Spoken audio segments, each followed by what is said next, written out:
Habang mainit ang tapatan ni Keisuke at Minagawa pa uphill, napansin ni Eiji Kubo ang malaking pagkakaiba ng dalawang sasakyan. Ang Supra ni Minagawa ay isang mabigat na Grand Tourer, habang ang FD ni Keisuke ay mas magaan at maliksi. Para kay Go Hojo, dehado ang Supra kung pareho lang silang magaling na driver. Samantala, palihim na kinukuha ng mga miyembro ng Sidewinder ang oras ng dalawa.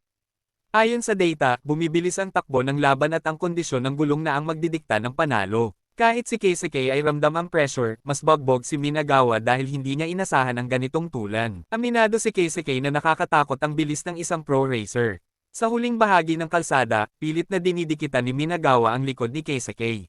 Pero dahil sa tindi ng init at bigat ng Supra, tuluyan ng sumuko ang grip ng kanyang mga gulong. Bahagyang sumagi ang Supra sa likod ng FD, isang senyales ng pagsuko.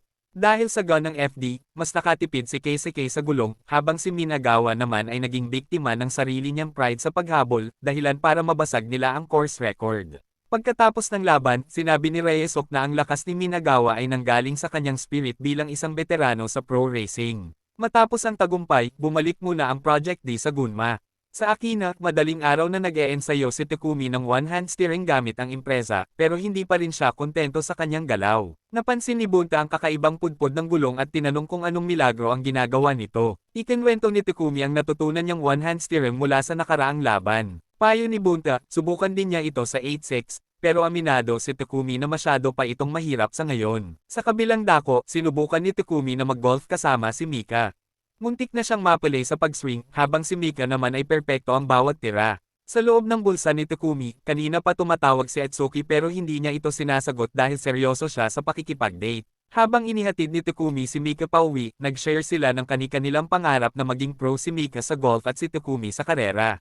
Nagkasunduan silang mag-unahan kung sino ang unang magiging professional sa kanila. Pero habang masaya ang dalawa, isang madilim na anino ang lumitaw sa Hakone. Isang asul na Nissan S15 at Fairlady Z ang nag-uusap tungkol sa pagkatalo ng Team 246. Kumpiyansa si Hiroya Okayama na tatalunan niya ang 86 gamit ang mas superior na sasakyan. Habang pababa ng turnpike ang Fairlady Z ni Ryuji Ikeda, bigla siyang dinikitan ng isang misteryosong sasakyan. Akala ni Ikeda ay local lang ito, pero nagulat siya dahil kabisado ng humahabol ang bawat breaking point. Bigla siyang binundol mula sa likod, isang sagi na muntik nang magpabangga sa kanya sa guardrail. Ang humahabol sa kanya ay walang iba kundi ang Shinigami gamit ang kulay gray na R32.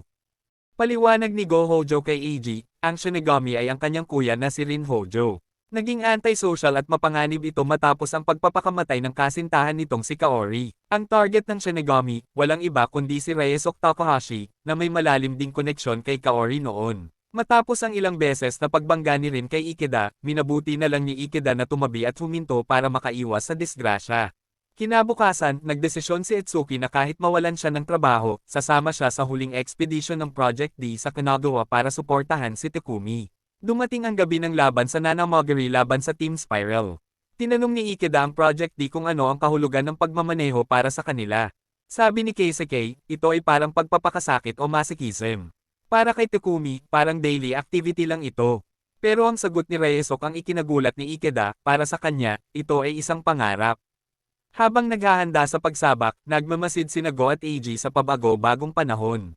Balitang uulan bukas, at ito ang magiging pabor sa Team Spiral. Sa basang kalsada, mawawala ang bentahe ng mas mabilis na sasakyan ni Okayama, kaya magiging pantay ang laban nila ng 8-6. Sa loob ng kanyang sasakyan, makikita si Ryuji Ikeda na nagme-meditate, inihahanda ang sarili para sa kanyang Zero Theory. Nagsimulang bumuhos ang malakas na ulan sa Nanamogiri, at sa loob ng isang kahoy na lodge, nag-aalala sina Kenta at Fumihiro na baka maging mapanganib ang half-wet na kalsada para sa mga laban. Sagot naman ni Keisuke, mas excited siya sa ganitong basang kalsada dahil pagkakataon ito para magamit ang kanyang husay sa accelerator. Sinabi naman ni Takumi na wala siyang pakialam dahil alam niya kung gaano kadulas at mag-skid ang kanyang 8-6 sa curbede sa kahit anong kondisyon.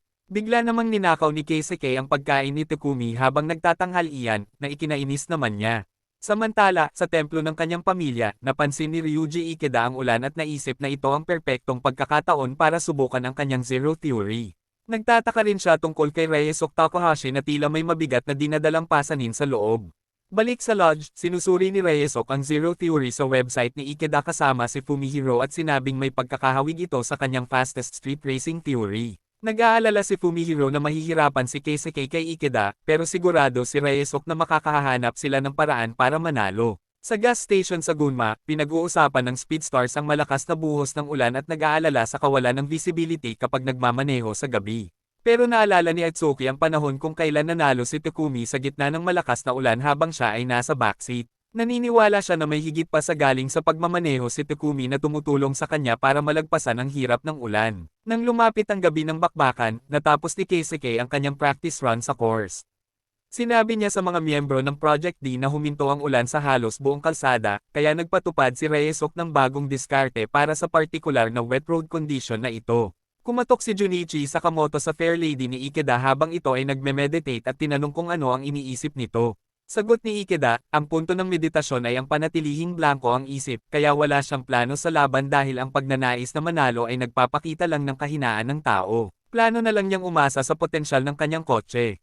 Bago magsimula ang karera, sinabi ni Ikeda kay Keisuke na siya ang mauuna sa lead at magpapakawala ng buong throttle kapag nakalagpas na sila sa tulay sa unahan. Habang nakapila ang dalawang sasakyan sa simula, sinabi ng ilang nanunood na ang basang panahon ay makababawas sa performance ng dalawang kotse, pero sabi ng iba, ito ay magiging laban ng purong talento kung saan mas kailangan ang balanse kaysa sa lakas ng makina. Nang magsimula ang karera at sabay na umapak sa gas pagkalagpas ng tulay, dismayado si Hiroya Okayama sa lagay ng panahon dahil apektado ang acceleration ng kanyang kotse. Umaasa siya na pitotigilan ni Ikeda ang laban hanggang sa matuyo ang kalsada para sa kanyang sariling laban. Samantala, pinag-uusapan ni Eiji Kubo at Go Hojo ang takbo ng karera. Sabi ni Go, kinuha ni Ikeda ang lead para basagin ang pattern kung saan natatalo ang mga nakaraang racer kapag naging chaser kay Keisuke. Habang humaharurot si Ikeda, sinabi niya na mahina ang isip ng tao dahil sa emosyon na nagiging sanhi ng pagkakamali, kaya dapat ay makinig na lang sa nararamdaman ng kotse. Napansin naman ni Keisuke na hinahawakan ni Ikeda ang kotse sa mataas na bilis nang hindi nag-skid sa basang kalsada, at nahihirapan siyang sumabay. Tinanong ni Fumihiro si Reyesok tungkol sa Zero Theory. Ipinaliwanag ni Reyesok na ito ay paraan para mabawasan ang pagkakamali sa pamamagitan ng pag-unawa sa nararamdaman ng kotse, na nakita na rin sa Fujiwara Zone ni Takumi. Gayunpaman, hindi siya sang-ayon sa pagpigil sa emosyon ng tao dahil imposible itong mawala. Sa sandaling iyon, isang mas matinding problema kaysa sa ulan ang nagsimulang bomb alot sa kabundukan, ang kilalang White Demon ng Hakone, tulad ng hula ni Eiji at Go. Biglang humarap sina Ikeda at Keisuke sa makapal na fog na gumagapang sa kalsada habang patuloy silang nagkakarera. Nagulat ang mga miyembro ng Spiral, pero alam nilang wala silang magagawa sa isang street race kundi ang umasa na makatatawid ng ligtas si Ikeda. Pero matagal nang inaasahan ni Reyesok ang fog na ito matapos suriin ang kasaysayan ng mountain pass na ito. Binalaan na niya si Keisuke at nakagawa na ng diskarte. Malapit sa tuktok ng course, matiyagang naghihintay si Kenta habang naaalala ang sinabi ni Keisuke kung gaano kaimportante ang kanyang papel sa section na ito. Ito ang nagsisilbing passing point na ilang beses na nilang pinag-ensayuhan. Siniguro ni Kenta na walang dumarating na sasakyan habang nakahanda ang kanyang telepono. Habang dumadaan sina Ikeda at Keisuke sa isang hairpin turn, pinapanood sila ni Shinji Inui at ng kanyang ina. Tinanong ng ina ang performance ni Ikeda, pero mas interesado si Shinji sa kotse ni Keisuke na parang isang dilaw na bola ng apoy. At nang magplano si Ikeda na ibuhos ang lahat, isang napakapal na kumot ng fog ang hamarang sa kanilang paningin, dahilan para matakot ang dalawang driver. Subalit sa sandaling iyon, tumunog ang cellphone ni Keisuke na nakakabit sa dashboard. Alam niya na ito na ang hudyat ni Kenta para sa overtake. Habang tumatabi si Keisuke kay Ikeda sa mataas na bilis sa gitna ng makapal na fog, nahihirapan si Ikeda magdesisyon kung bibilisan ba o iiwas sa aksidente habang patuloy silang humaharurot pababa ng bundok. Habang mabilis na tinatahak ni Ikeda at Keisuke ang makapal na fog, biglang pumatakbo si Keisuke sa tabi ni Ikeda at binitawan ang acceleration matapos makuha ang hudyat mula kay Kenta. Dahil naramdaman ni Ikeda na hindi niya kayang panatilihin ang ganitong tulan sa kalsadang halos walang visibility, binitawan niya ang accelerator at hinayaang ma-overtake siya ni Keisuke. Pagkaalis nila sa makapal na fog, tuluyang nakuha ni Keisuke ang panalo habang tinanggap naman ni Ikeda ang pagkatalo at pinuri ang galing ng kalaban. Pagdating sa pwesto ng Project D, sinalubong si Keisuke ng isang nag-aalala ngunit masayang Kenta.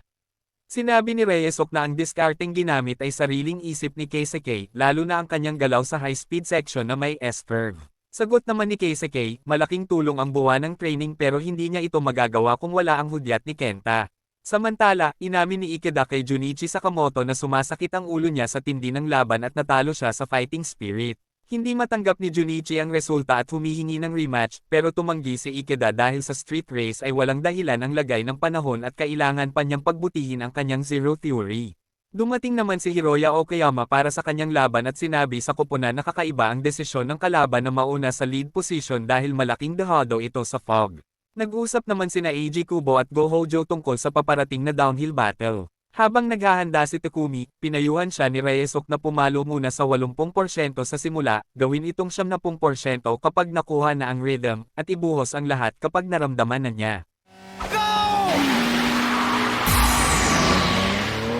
Nang magsimula ang downhill race, mabilis na pumasok ang dalawang sasakyan sa fog. Tinawagan ni Go si Mrs. Inui sa ibabang bahagi ng kalsada para ibalitang nagsimula na ang pangalawang karera. Walang interes si Shinji na manood, pero nang pumasok ang AE86 at S15 sa S-curve habang nag-slide ang 86 sa lead position, natitigan ito ng bata. Sinabi ni Shinji sa kanyang ina na nakakita siya ng mga pakpak ng anghel sa puting kotse, kahit pa sinabi ng ina na wala namang GT wing ang sasakyan. Habang hinahabol ni Okayama ang 86, naramdaman niyang mabagal ang takbo nito dahil sa fog kaya kampante siyang tama ang desisyon niya maging chaser.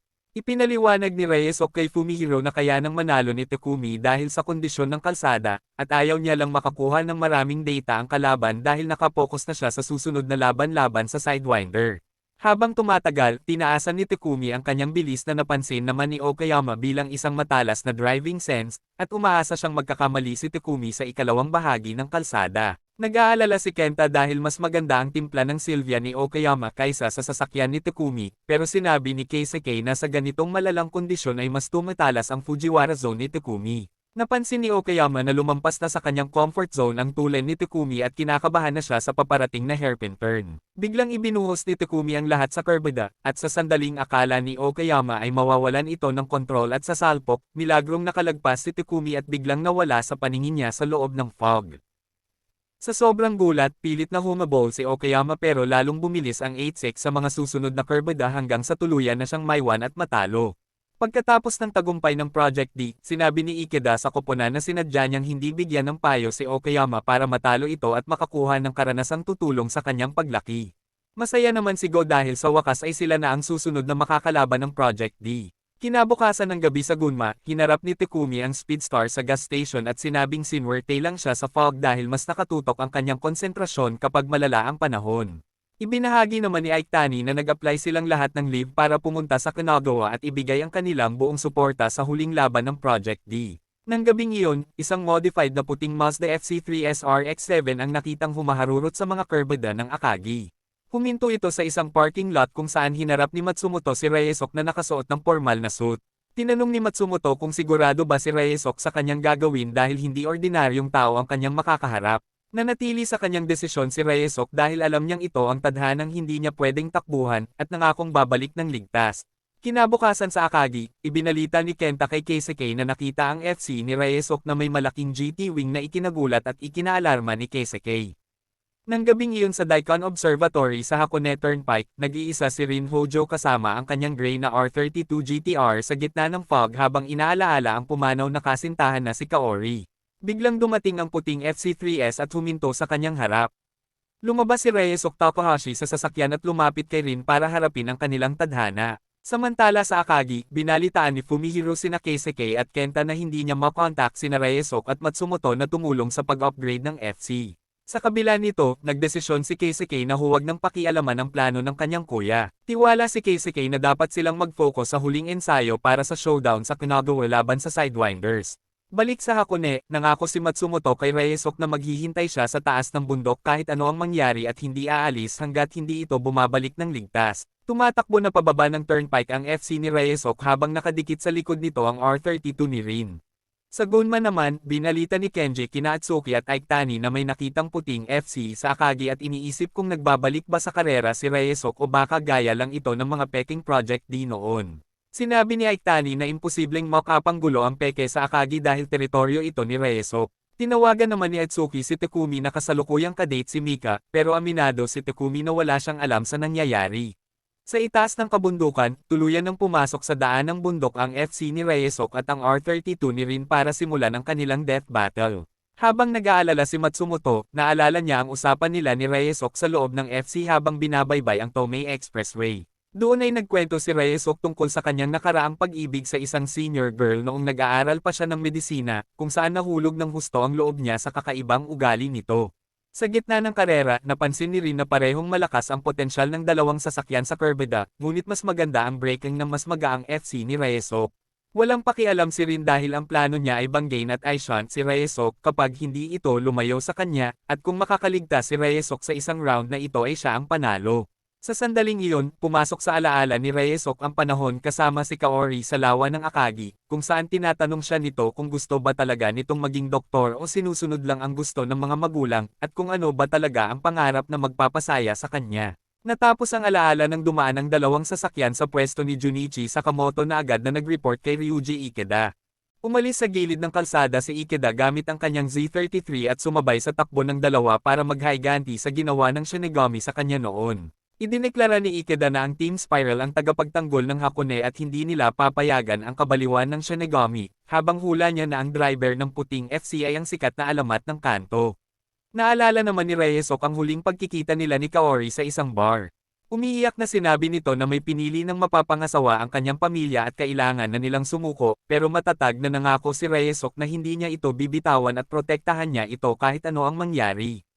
Natapos ang alaala nang biglang humarurot si Rin at binundol ang likod ng FC sa gitna ng isang mabilisang kurbada, na naging dahilan para gumyuang at mawala ng balanse ang sasakyan ni Reyesok. Alam ni Ikeda na madaling mawala ng kontrol ang mga rear-wheel drive kapag naitulak sa ganoong anggulo, ngunit kalmadong rumesponde si Reyesok sa pamamagitan ng mabilis na counter-steer para maibalik ang kontrol. Dito napansin ni Reyesok ang napakahusay na trabaho ni Matsumoto sa pag-upgrade ng kanyang kotse. Naghanda si Rin para sa kanyang ikalawang pag-atake sa susunod na kurbada, pero sa sandaling umabante ang R32 para mag-shunt, mabilis na inapakan ni Reyesok ang acceleration para iwasan ang impact. Nagulat si Rin at Ikeda sa bilis ng reflexes na ito, at sigurado na si Ikeda na ang driver ng puting kotse ay isang tunay na alamat.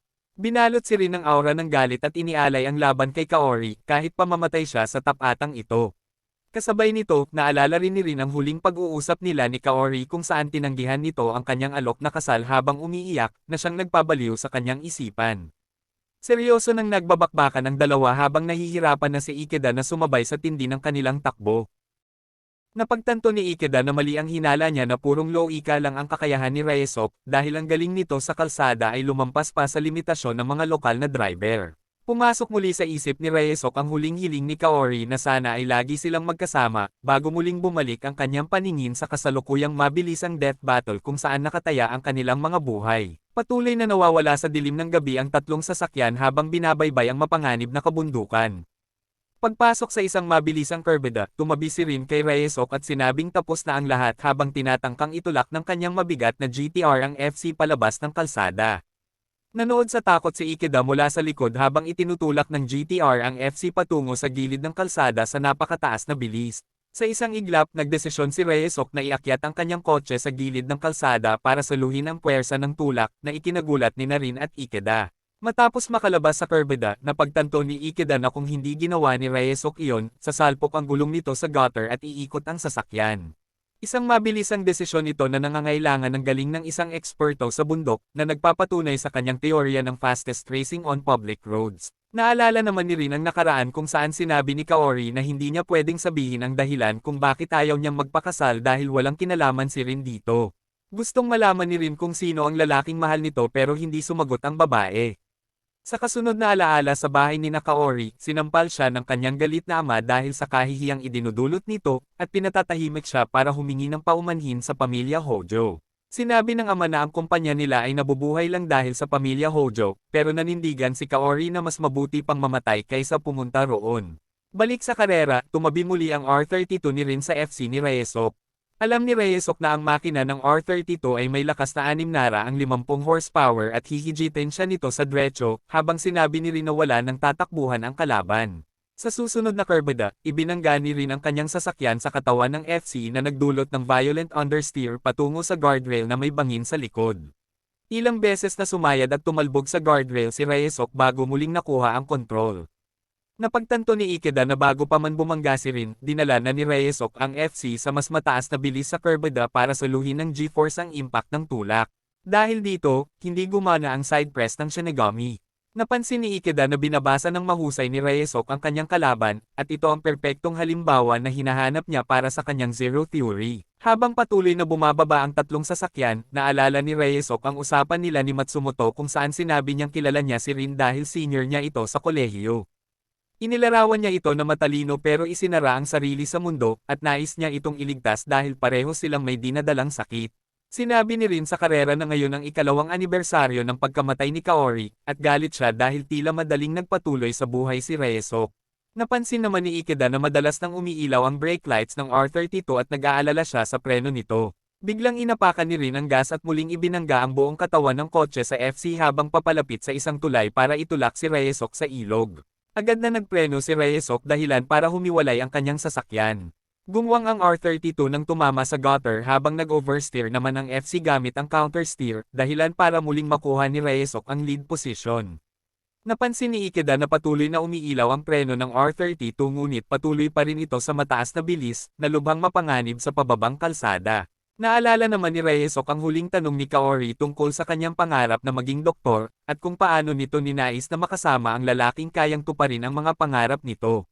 Habang tinatahak ang huling bahagi ng kalsada, naramdaman ni Rin na humihina na ang kanyang mga gulong at tuluyan nang nawala ng kapit ang kanyang preno. May pagkakataon pa sana siyang dumaan sa emergency ramp sa susunod na kurbada para iligtas ang sarili, pero iniwasan niya ito na ikinadismaya ni Ikeda. Naramdaman ni Reyesok na may problema sa bilis ng GTR dahil sa preno nito. Sa kanyang huling alaala, naalala ni Rin ang panahong tinakat niya si Kaori na babagsak ang negosyo ng ama nito dahil sa pagtanggi sa kasal. Napagtanto ni Rin sa kasalukuyan na baka ang mga banta niya ang naging dahilan ng pagpapakamatay ng babae. Dahil walang preno, sumalpok sa guardrail ang R32 sa isang kurbada at naghanda para sa isang malalang suicide attack kay Reyesok. Sa halip na lumayo, biglang nagpreno ng maaga si Reyesok at idinikit ang likod ng kanyang FC sa bumper ng R32 para tulungan itong magpreno gamit ang sarili niyang sasakyan. Nagulat si Rin dahil hindi kayang suluhin ng FC ang bigat ng dalawang sasakyan lalo na sa pababang kalsada, at pareho silang mabilis na bumababa patungo sa toll booth sa dulo ng kalsada.